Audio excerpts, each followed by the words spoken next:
আমরা যে সংস্কার কমিশন সংস্কারের যে প্রস্তাব দিয়েছে এটার আমরা পূর্ণাঙ্গ বাস্তবায়ন চাই। এটা বাস্তবায়নের লক্ষ্যে গণভোট করার জন্য যে প্রস্তাব দেওয়া হয়েছে, দুইটি প্রস্তাব, একটি জাতীয় নির্বাচনের আগে গণভোট, আর একটি জাতীয় নির্বাচনের দিন একসাথে গণভোট। আমরা প্রথম প্রস্তাবটি অত্যন্ত জোরালোভাবে সমর্থন করি এবং জাতীয় নির্বাচনের পূর্বেই গণভোট অনুষ্ঠিত হবে এ ব্যাপারে আমরা নিশ্চয়তা চাই এবং এটি আমাদের সুস্পষ্ট দাবি। আপনারা জানেন ফেব্রুয়ারি মাসে নির্বাচনের যে প্রস্তুতি চলছে এবং জাতি সেই নির্বাচনের জন্য মানসিকভাবে প্রস্তুতি নিচ্ছে, তার ঠিক পূর্বাহ্নেই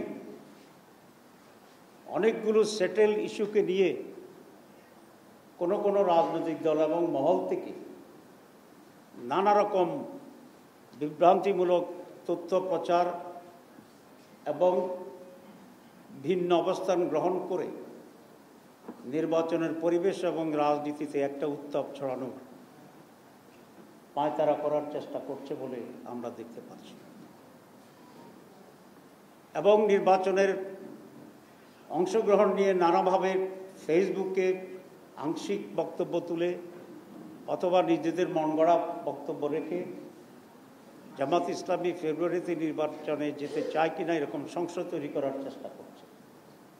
সেই জন্যই শুরুতে আমরা বলেছি আমরা জুলাই চার্টারের পূর্ণ বাস্তবায়ন চাই আইনগত ভিত্তির মাধ্যমে এবং যে সুপারিশ করা হয়েছে একটা আদেশের মাধ্যমে, সে আদেশের মাধ্যমে আমরা জাতীয় নির্বাচনের আগে গণভোট চাই, গণভোটের রায়ের ভিত্তিতে ফেব্রুয়ারিতে নির্বাচন চাই। এটা খুব পরিষ্কার আমরা আপনাদেরকে বলে দিয়েছি। আপনারা জানেন এই সরকারের তিনটি সুস্পষ্ট অঙ্গীকার ছিল ক্ষমতা নেওয়ার পর। একটি হচ্ছে সংস্কার করা হবে, জাতীয় পর্যায়ে নানা বিষয়ে সংস্কার করা হবে এবং এটা ছিল এক নম্বর এজেন্ডা এবং এটাই ছিল আজকের ইন্টারিম গভর্নমেন্ট বা ইউনিস গভর্নমেন্টের একমাত্র পজিটিভ প্রোডাক্টিভ স্টেপস। বাকিটা তো ওনারা অন্য সরকারের মতো একটা স্বাভাবিক সরকার পরিচালনা করছে, আর কোনো অ্যাচিভমেন্ট নেই। এটাকেই যদি এস্টাবলিশ করা যায়, that will B a great achievement of this government এবং এইটি সমগ্র জাতি চেয়েছিল, সমগ্র জাতি এখনও চায়। কারণ এই সংস্কারের প্রস্তাবনায় যেগুলো আছে তার মাধ্যমে এদেশে অনেকগুলো রাজনৈতিক প্রশাসনিক গুণগত পরিবর্তন সূচিত হবে। একটি নতুন এরা, নিউ বাংলাদেশ যে আমরা বলছি, নতুন যুগের সূচনার যে কথা বলছি, সেই নতুন যুগ এবং নতুন বাংলাদেশ তৈরি হবে ইনশাআল্লাহ। এবং সেই কারণেই সরকারের পক্ষ থেকে ন্যাশনাল কনসেনসাস কমিটি করা হয়েছে, অনেকগুলো কমিশন করা হয়েছিল। তাকে সামারাইজ করে এই কমিটি অনেকগুলো প্রস্তাবনা এখানে দিয়েছিলেন এবং সেই প্রস্তাবনার উপরে 31টি দল যারা রিয়েলি ফাংশনিং ছিল এবং কম বেশি জুলাই বিপ্লবের যাদের ভূমিকা ছিল তাদেরকে নিয়েই আমরা মাসের পর মাস এখানে সময় দিয়ে অনেকগুলো বিষয়ে আমরা একমতে পৌঁছেছি। এখানে একটা পয়েন্ট আপনাদের ক্লিয়ার করতে চাই। কোনো পত্রিকায় দেখলাম কোনো দলের নেতারা বলছে যে একটি দলের এজেন্ডা বাস্তবায়ন করেছে এই কমিশন। এটা একেবারেই আমি বলবো যে এটার সাথে বাস্তবতার কোনো সম্পর্ক নেই। কারণ হচ্ছে আপনারা অনেকেই কনসেনসাস কমিটির মিটিংও ছিলেন, আমি একজনকে এখানে দেখছি। সেখানে যে এজেন্ডাগুলো আলোচনা হয়েছিল সেগুলো একান্তভাবেই এনসিসি ন্যাশনাল কনসেনসাস কমিটি যে সমস্ত এজেন্ডা দিয়েছে সেগুলোর উপরেই শুধুমাত্র আলোচনা হয়েছে। এখানে কোনো দলের কোনো এজেন্ডা ছিল না, কোনো দলের কোনো প্রস্তাবনাকেই তারা এজেন্ডা হিসেবে গ্রহণ করে। আমরা একটা প্রস্তাব দিয়েছিলাম এজেন্ডা হিসেবে গ্রহণ করার জন্য, in addition to all the proposals from the NCC National Consensus Commission। সেটা ছিল লোয়ার হাউজে পিআর সিস্টেম এটাকে আলোচনা করার জন্য আমরা অনুরোধ করেছিলাম, কিন্তু ওনারা আমাদের কোনো অনুরোধই রাখেনি, বরং যে এজেন্ডাগুলো ওনারাই তৈরি করে দিয়েছেন শুধু সেগুলোর উপরেই আলোচনা। সুতরাং এখানে কোনো দলের পক্ষে বিপক্ষে কোনো এজেন্ডা গ্রহণ করা বর্জন করার কোনো সুযোগ এখানে ছিল না। পরিষ্কার কথাবার্তা। আমরা অনেক পয়েন্ট আলোচনা করছি, আলোচনাটা তো বারবার হচ্ছে, এই জন্যই অনেকগুলো পয়েন্টে আমাদের প্রাথমিক দ্বিমত ছিল, আমরা অনেকটা একমতে আসছি। ডাইভার্সিফিকেশন ছিল, আমরা ইউনিফিকেশনের দিকে চেষ্টা করেছি। চিন্তার অনৈক্য ছিল, একসাথে আমরা অফিসিয়ালি আনঅফিসিয়ালি করার চেষ্টা করছি। করে কয়েক মাস পরে কতগুলো পয়েন্টসের উপরে ঐকমত্য কমিশন সেখানে সিদ্ধান্ত দিয়েছে, এবং সেই সিদ্ধান্তে কোন জায়গায় কতজন ছিল, কোন দল কত ছিল, সেগুলো যেটা ওনারা বই সাবমিট করেছে ফাইনালি, এখানে কিন্তু পরিষ্কারভাবে উল্লেখ করা আছে। আপনারা চাইলে এই বইটির কপিও নিয়ে যেতে পারেন এখন। এবং সেখানে প্রত্যেকটা দলেরই সাক্ষ্য আছে, শুধুমাত্র এনসিপি ছাড়া। বিএনপি আর আমরা পাশাপাশি বসেই একসাথে সনদকে তুলে ধরেই স্বাক্ষর করেছি।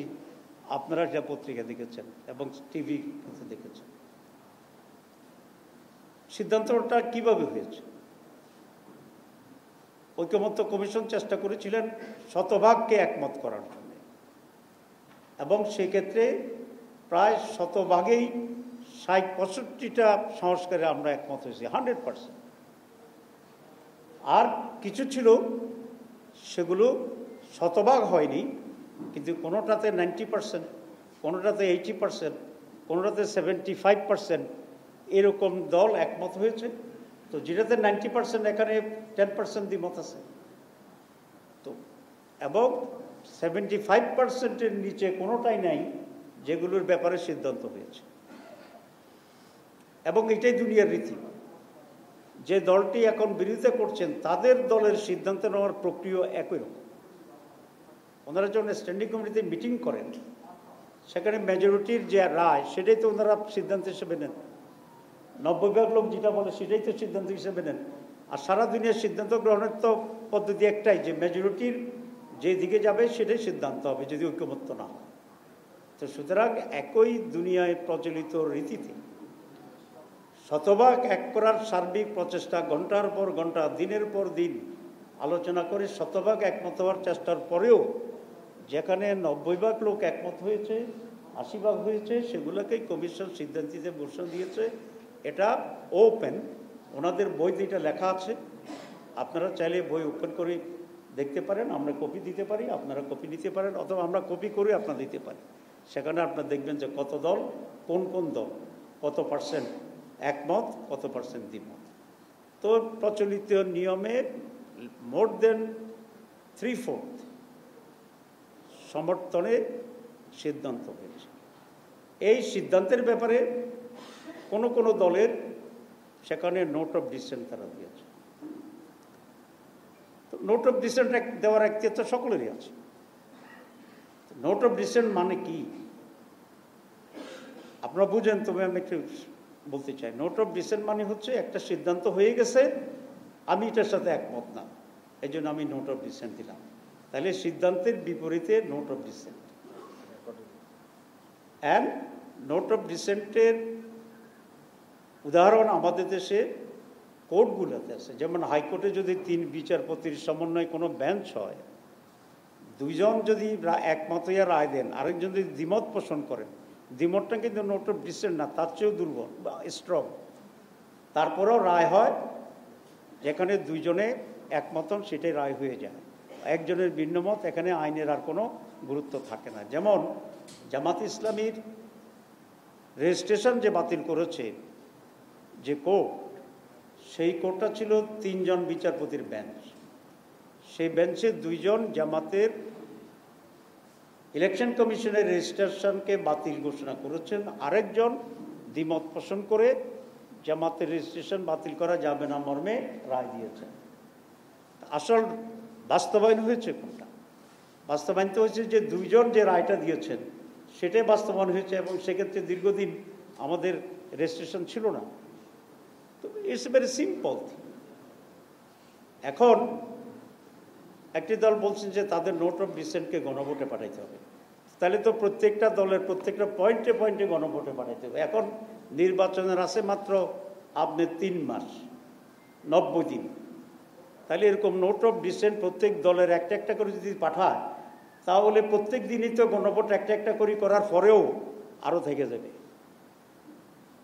আমি যদি প্রত্যেকদিন একটা গণভোট করি একটা পয়েন্টে, প্রত্যেকদিন একটা গণভোট করি, তো তাহলে তো 90টারও বেশি নোট অফ ডিসেন্ট সব দল মিলালে সব পয়েন্ট মিলে হয়ে যাবে। এগুলো একেবারে এক ধরনের ধোঁয়াশা তৈরি করার জন্য, কঠিন কঠিন বক্তব্যের আড়ালে জনগণকে আসল কথা বুঝতে না দেওয়ার জন্য এক ধরনের ম্যাগ তৈরি করা সূর্যের আড়ালে, সেরকম একটি অপপ্রয়াস বলেই আমরা এটা মনে করছি। 2 নম্বর যেটা ওনারা বলছেন যে এটা জনগণের সাথে প্রতারণা হয়েছে, আমি তো মনে করি সকল দলের ঐক্যের মাধ্যমে যে সিদ্ধান্ত আমাদের কনসেনসাস কমিশন দিয়েছিলেন, এটা জনগণের প্রত্যাশাকেই পূরণ করেছে।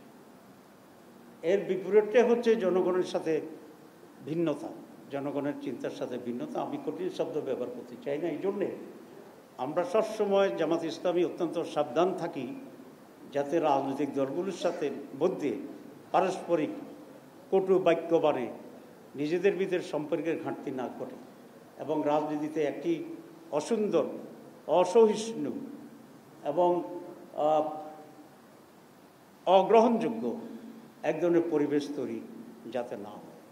যেমন এখন নির্বাচন সামনে আসে, আমরা যদি রাজনৈতিক দলগুলো একে অন্যকে এইভাবে আক্রমণ করতে থাকি অথবা কোনো একটা বিষয় নিয়ে একেবারে কঠোর অবস্থানে চলে যাই, তাহলে তো একটা সুস্থ নির্বাচনের জন্য যে পারস্পরিক সম্পর্ক দরকার, আন্ডারস্ট্যান্ডিং দরকার, সেটা কিন্তু ক্ষুণ্ণ হতে থাকবে। 2 নম্বর আপনি যেটা বলতে চাই সেটা হচ্ছে গণভোট। গণভোট কিসের উপরে?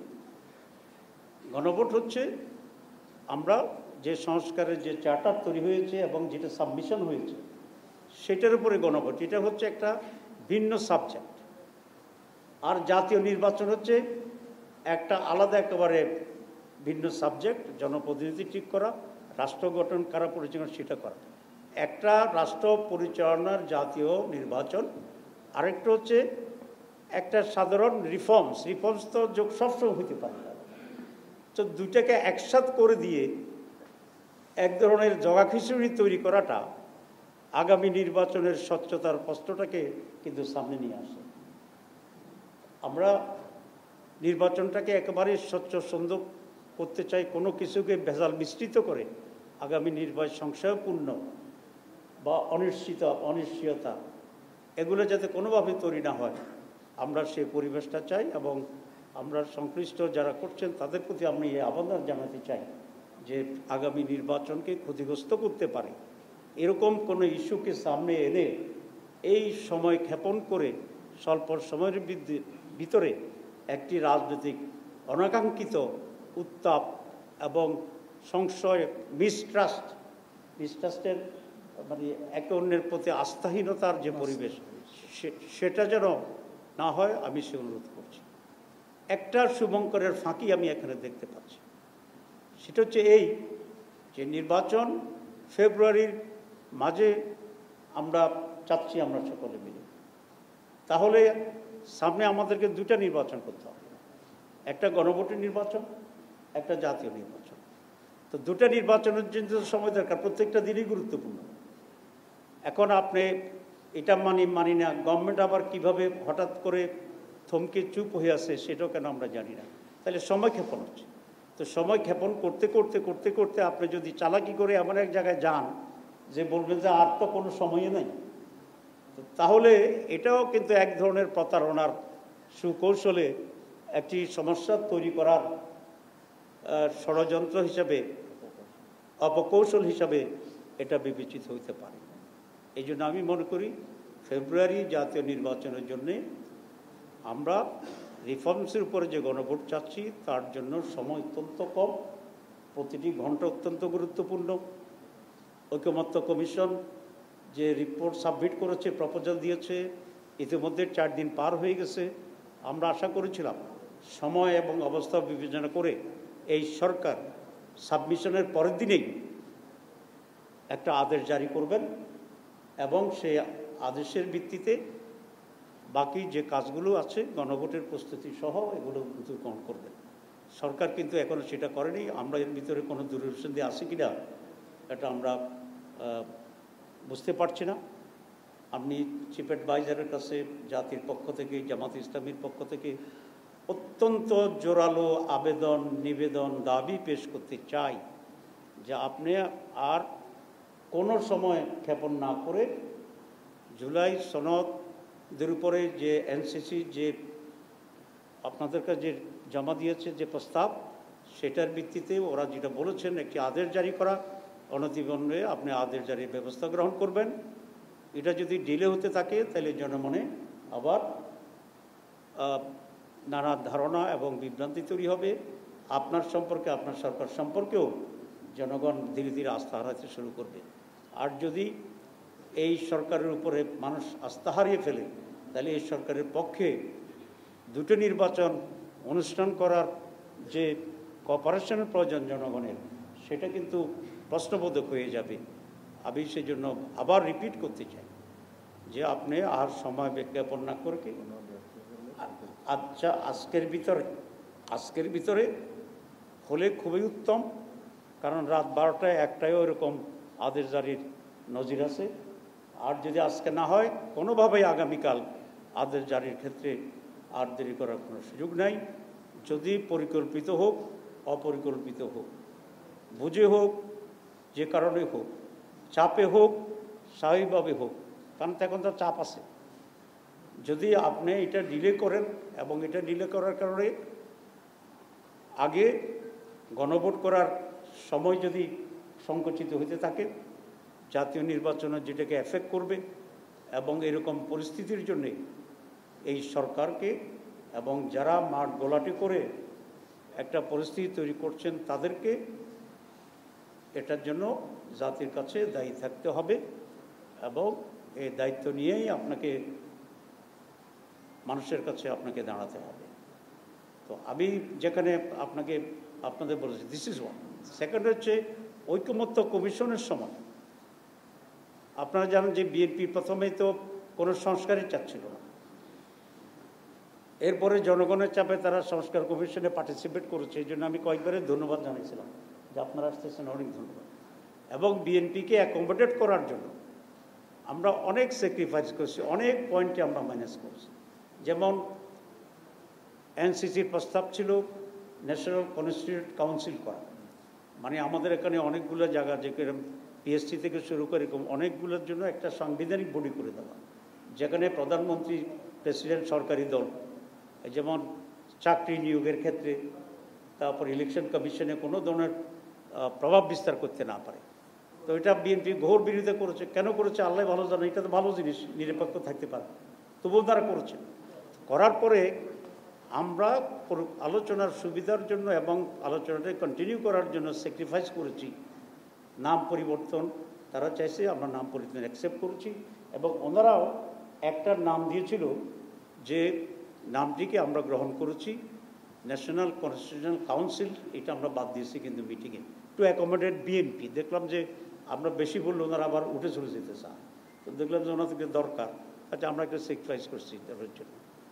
2 নম্বর, সেখানে এটা পাশ হচ্ছে একজন প্রধানমন্ত্রী একসাথে 10 বছর বেশি থাকতে পারেন না।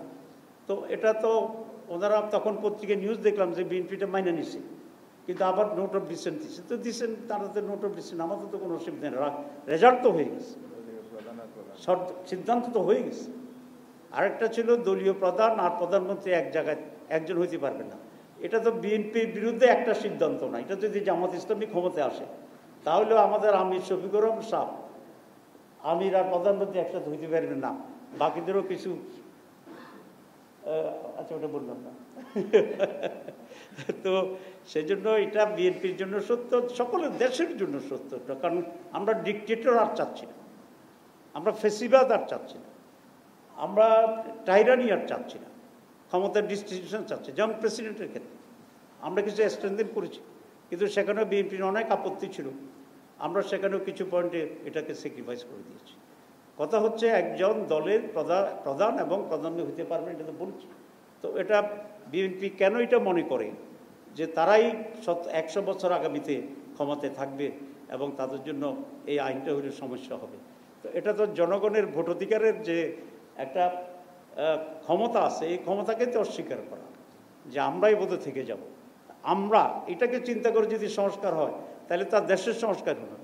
বিএনপির পুরো অ্যাটিটিউড হচ্ছে তারা কোথায় ক্ষতিগ্রস্ত হচ্ছে, তারা কোথায় লাভবান হচ্ছে, তাদের জন্য কিটা উপযোগী, সেই হিসাবে ওনারা একটা সংস্কার চাচ্ছেন। তো এখন একটা দলের নিজস্ব দৃষ্টিভঙ্গিতে দেশের বিষয়ে সংস্কার করলে এটা তো আরও খারাপ সংস্কার হয়ে যাবে, দেশ তো আরও রসাতলে ডুববে। সুতরাং আমরা খুব স্পষ্ট বক্তব্য দিতে চাই যে ঐকমত্য কমিশন পরিশ্রম করে, রাজনৈতিক দলগুলো পরিশ্রম করে দেশের কল্যাণে আমরা সকলেই ছাড় দিয়ে যে ঐকমত্য কমিশনের কনসেনসাস হয়েছে রিফর্মসের ব্যাপারে, যেটাকে জুলাই চার্টার হিসেবে আখ্যায়িত হয়েছে, সেটার আমরা বাস্তবায়ন চাই পরিপূর্ণ। এখানে কোনো ব্যত্যয় ঘটলে জনগণ সেটাকে গ্রহণ করবে না। এই জন্যেই এই পর্যায়ে এক্সট্রিমিজম এটা বাদ দিতে হবে। বিএনপির সংবাদ সম্মেলনের আমি ড্রাফট পেয়েছি, একটা জায়গায় ওনারা লিখছেন যে আমরা কোনোভাবেই মানিব না। এখন তার বিপরীতে লোকেরা যদি বলে যে বিপরীত কিছু আমরা কোনোভাবেই মানিব না, তাহলে কি দাঁড়াবে? কোনোভাবেই মানিব না যোগ কোনোভাবেই মানিব না। পরিস্থিতিতে এদিকে চলে যাওয়াটা কি দেশের জন্য কল্যাণ হবে? এটা দেশের জন্য কল্যাণ হবে। আমি মনে করি সকলকেই রেশনাল হওয়া উচিত, সকলেই ঐকমত্যের ভিত্তিতে একটা পরিবেশ তৈরি করা উচিত, এবং ফেব্রুয়ারিতে আমাদের চার্টার গ্রহণ করার পরে একটা সুষ্ঠু নির্বাচনে আমরা যাতে সকলেই অংশগ্রহণ করতে পারি সেই ব্যবস্থা গ্রহণ করা উচিত। সেক্ষেত্রে আমি সকল রাজনৈতিক দলের সহযোগিতা কামনা করছি এবং ইন্টারিম গভর্নমেন্টকে অনতিবিলম্বে আদেশ জারি, গণভোটের তারিখ ঘোষণা এবং ফেব্রুয়ারি নির্বাচনের সার্বিক প্রস্তুতি গ্রহণ করার জন্য আমরা উদাত্তভাবে আহ্বান আমরা জানাচ্ছি। আরেকটি বিশেষ বলে শেষ করছি। দেখেন, নির্বাচন কমিশন একটা আরপিও ফাইনাল করেছে এবং সে আরপিওটি মন্ত্রী পরিষদ বা উপদেষ্টা পরিষদ যেটাই বলেন সেখানেও এটা গৃহীত হয়েছে, মানে সরকারও গ্রহণ করেছে, ইলেকশন কমিশন গ্রহণ করেছে।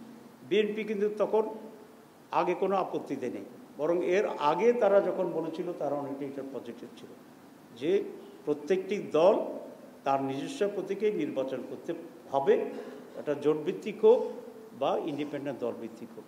এবং এটার ভিতরে অনেক যুক্তি আছে। সেটা হচ্ছে প্রত্যেকটি দল তো করে নিজের একটা আদর্শের ভিত্তিতে, সে মার্কা নেয় নিজের একটা পরিচয়ের ভিত্তিতে, আইডেন্টিটির ভিত্তিতে।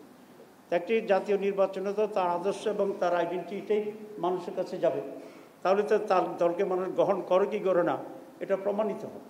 আপনি জোটে যেতে পারেন, জোটেরা আপনাকে সাহায্য করবে যে আপনি কি এটা জনগণ জানুক, তারপরে আপনার বন্ধু জোট আপনাকে ভোট দিবে, সাহায্য করবে। ইটস ন্যাচারাল, এটাই হইতে হবে। এখন কোনো একটি দল তার নিজস্ব অস্তিত্ব বিকিয়ে দিয়ে, তার প্রতীক বিকিয়ে দিয়ে, তার নাম বিকিয়ে দিয়ে আরেকটা দলের আশ্রয়ে যদি নির্বাচন করে, তাহলে তো ওই দলের নির্বাচন হয় না, যে দলের মার্কা নেবে সেই দলের নির্বাচন হয়ে যায়। তো সেই দলের জন্য তো 300 আসনে নির্বাচন করার সুযোগ আছে। সুতরাং আমরা এটা মনে করি আমরা জোটবদ্ধভাবে করি, আন্ডারস্ট্যান্ডিং করি, কিন্তু যেহেতু প্রত্যেকটি দল এখানে আলাদা অস্তিত্ব বহন করে, সুতরাং সেই দলের নাম এবং প্রতীকে নির্বাচন হবে, বাকিরা তাকে সাহায্য করবে, যারা ভোট দিতে চায় সাহায্য করতে চায় করবে, এতে কোনো আপত্তি নেই, এটা রেশনাল। কিন্তু বিএনপি এখানে এসে পরে এসে বলতেছে যে এটা আমরা মানি না। তো আপনারা যদি কিছুই না মানেন তো এটা তো একটা সমস্যা। তো আমি আশা করব প্রতীকের বিষয়ে কোনো দল চাপ দিয়ে ইলেকশন কমিশনকে যেন বিতর্কিত না করেন, কারণ ইলেকশন কমিশন যদি এখন বিএনপির কথা এটা চেঞ্জ করে দেয় আইন, তাহলে তো এটা পরিষ্কার হবে যে ইলেকশন কমিশন একটি দলের পক্ষে ভূমিকা নিচ্ছে, তাহলে ইলেকশন কমিশন আবার বিতর্কিত হবে। সরকার যদি আবার মন্ত্রিপরিষদ বৈশাখ বিএনপির কথা চেঞ্জ করে, তাহলে বোঝা যাবে যে সরকার বিএনপির পক্ষে কাজ করছে, তাহলে এই সরকারও সমস্যা। তাহলে আমরা যে বলছি একটা অবাধ, নিরপেক্ষ, সুষ্ঠু, অংশগ্রহণমূলক, হাসি খুশিতে ভরা একটি নির্বাচন হবে এবং এই সরকার, ইলেকশন কমিশন নিরপেক্ষ, সরকার নিরপেক্ষ, তাহলে এই কথা তো আর যথাযথ থাকছে। 54 বছর বাংলাদেশ সঠিক নির্বাচন থেকে বঞ্চিত। বিগত 15 বছর এরকম একটি অর্থহীন নির্বাচনের আজকের স্বৈরশাসন, আজকের ফেসিবাদ, সেটাকে তো দৌড়িয়েছি আমরা জীবন দিয়ে, রক্ত দিয়ে। আবার সেই নির্বাচন, আবার সেই ষড়যন্ত্র, আবার সেই ইলেকশন কমিশনের নির্বাচন ঘোষণা দেওয়ার সেই, এটা বাংলাদেশ আর অ্যাকসেপ্ট করবে না ইনশাআল্লাহ। এটা আমরা হতে দেব ইনশাআল্লাহ। আমরা পরিষ্কার বলছি, আপনাদের পরিচিত আমি বুদ্ধিজীবী, সকল শ্রেণীর পেশার সাংবাদিক বন্ধুগণ, রাজনৈতিক স্টেক হোল্ডার্স, সকলকে বলবো বাংলাদেশকে সেভ করার জন্য, রক্ষার জন্য আসুন আমরা সকলে কাজ করি যে যার জায়গা থেকে, এবং কোনো ধরনের ষড়যন্ত্র এবং অপচেষ্টাকে আমরা রুখে দিই ইনশাআল্লাহ। আল্লাহ আমাদেরকে সাহায্য করবে। সবাইকে আগে একটা ধন্যবাদ দিয়ে দিই। আচ্ছা, তো সবাইকে ধন্যবাদ। এখন প্রশ্ন, 5টা প্রশ্ন। জি,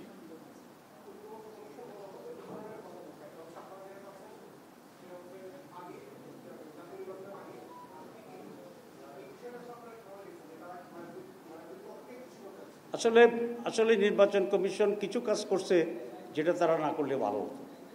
যেমন তারা এখানে 2টা প্রস্তাব দিয়েছে, 2টা প্রস্তাব না দিয়ে একটা প্রস্তাব দেওয়া উচিত ছিল, কারণ গণভোটের সাবজেক্ট ইজ কোয়াইট ডিফারেন্ট। এটা ঐক্যমত্য কমিশনের আসছে। আরেকটা কথা বলি, এটা সাবমিশনের পরে আপনারা দেখেন সেদিন যে একটা উৎসবমুখর পরিবেশ ছিল, আনন্দঘন, সারা জাতি তাকে ছিল। এই সনদটা এখন নির্বাচন কমিশনের সম্পদ নয়, ইন্টারিম গভর্নমেন্টের সম্পদ নয়, কোনো একটি দলের সম্পদ নয়, এইটা সমগ্র জাতির সম্পদ। তো আমি মনে করি ইলেকশন কমিশন একটা প্রস্তাব করলে ভালো হতো, এটা মনে করি। জি, প্রস্তাব তো তারা সবটাই তো তারাই প্রস্তাব, তারা তো লেজিটিমেট বডি। এক হচ্ছে আইন করেই সরকার তাদেরকে এখানে নিয়োগ করেছেন। 2 নম্বর হচ্ছে আমরা সকল রাজনৈতিক দল তাদেরকে গ্রহণ করেছি, তাদের সাথে আলাপ আলোচনা করছি, তাদের মিটিংয়ে গিয়েছি, কথা বলেছি, তারা চা নাস্তা খাওয়াইছে, সেগুলোও খাইছি।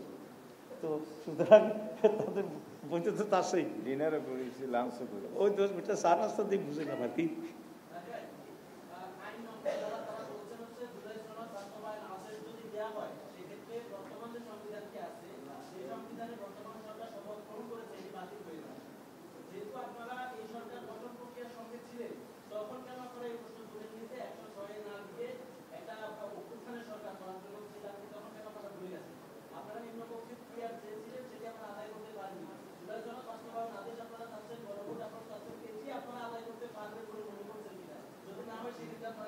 জি, প্রথম কথা হচ্ছে আপনি যেটা বলছেন যে বিশেষজ্ঞরা এটা বলেছে, এটা ঠিক নয়। বিশেষজ্ঞরা দিন রাত, রাত দিন এরকম বহু মিটিং করছে। আমরা আমাদের বিশেষজ্ঞদের সাথে বসেছি, আমাদের বিশেষজ্ঞরা কমিশনের বিশেষজ্ঞদের সাথে বসেছে, সব বিশেষজ্ঞরা একসাথে বসছে। তারা সকলে বসেই এই আদেশের সিদ্ধান্ত গ্রহণ করেছে। সুতরাং আপনি যেটা বলেছেন এটা বিশেষজ্ঞদের মত না, আমি যেটা বলেছি এখন এটাই বিশেষজ্ঞদের মত, এবং এটাই তারা সাবমিট করেছে। 2 নম্বর কথা হচ্ছে যে আমরা এগুলো আদায় করতে পারি, এটা পারবো কিনা। আমরা পারিনি, কে বলছে? নির্বাচন কি হয়েছে? আমরা কি করতে পারবো না পারবো, wait up to the election. আমাদের আন্দোলন হচ্ছে, আজকে তো 6টা মিছিল গেছে, 8টা মিছিল গেছে ইলেকশন কমিশনে, আপনি বোধহয় এটা টের পান নাই। আচ্ছা, সুতরাং we are in movement, number 1। Number 2, BNP সংস্কার চায়নি, সংস্কারের পর্যায়ে পৌঁছেছে। বিএনপি গণভোট চায়নি, আপনারা জানেন। গণভোট কেন তারা একসাথে চায়? তারা গণভোটটাকে গলা টিপে হত্যা করতে চায়, কারণ তারা শুরু থেকে তো গণভোট চায়নি। এখন বাধ্য হইয়া গণভোট নিছে, আবার প্যাঁচ লাগাইয়া এটাকে কেমনে ম্যানেজ করে দিতে চায় সে রাস্তায় গেছে। আপনি দেখেন একই দিন যদি গণভোট হয়, গণভোটে কোনো ভোট পড়বে না। কেন? আমি সিরিয়াস থাকবো ধানের শীষ লইয়া, আমার এখন গণভোট মনে থাকবে, আমার তো ধানের শীষে একটা ভোট বাড়াইলে আমার জন্য সেখানে ভালো। বিএনপি ধানের শীষের জন্য, আমি পাল্লার জন্য, আরেকজন জন্য যান বেরোয় যে ইলেকশনের দিন। আপনার ইলেকশন করছেন কে কে? একটা হাত তুলে দেখি, তাহলে আপনি একটু বুঝবেন ভোটের দিন কি মানুষের হোশ থাকে নাকি কিনে। সুতরাং সেদিন গণভোট যে একটা হবে এটা আর মাথায় থাকবে না।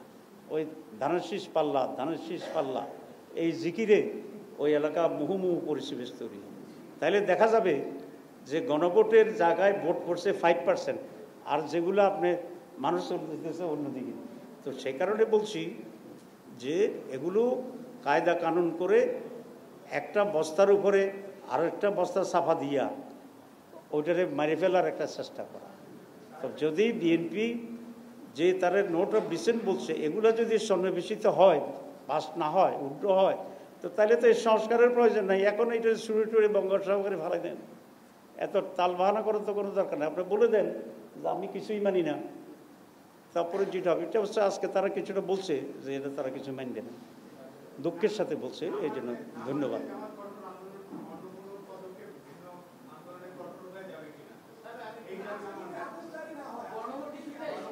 আচ্ছা, আপনারা সব প্রশ্ন করেন, আমি একসাথে জবাব দেব।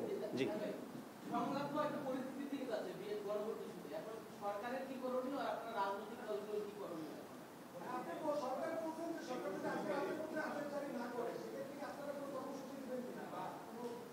আমি বলছি আজকে রাত হলে উত্তম, নাহলে অন্তত কালকে দিন ভিতরে অবশ্যই করতে হবে। কালকে যদি না করে তখন আমরা ভাববো কী করতে হবে। অ্যাডভান্স বেশি বলা তো ঠিক না। জি জি জি জি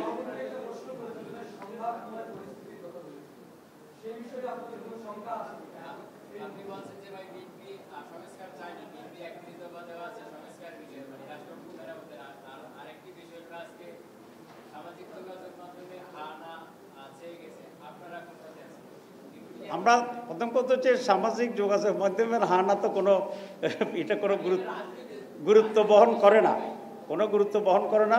আর আমরা তো পরিষ্কারভাবে বলছি আমরা হান।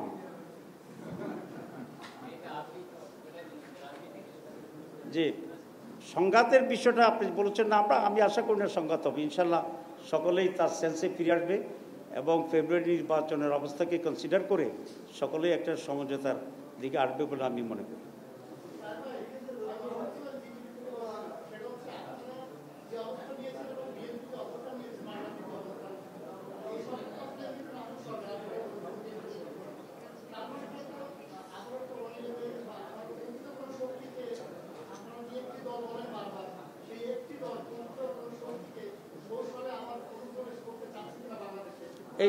এই ব্যাপারে আমার কোনো ধারণা নাই। Thank you very much. ধন্যবাদ। ধন্যবাদ। জি, আসসালামু আলাইকুম। সকলকে ধন্যবাদ।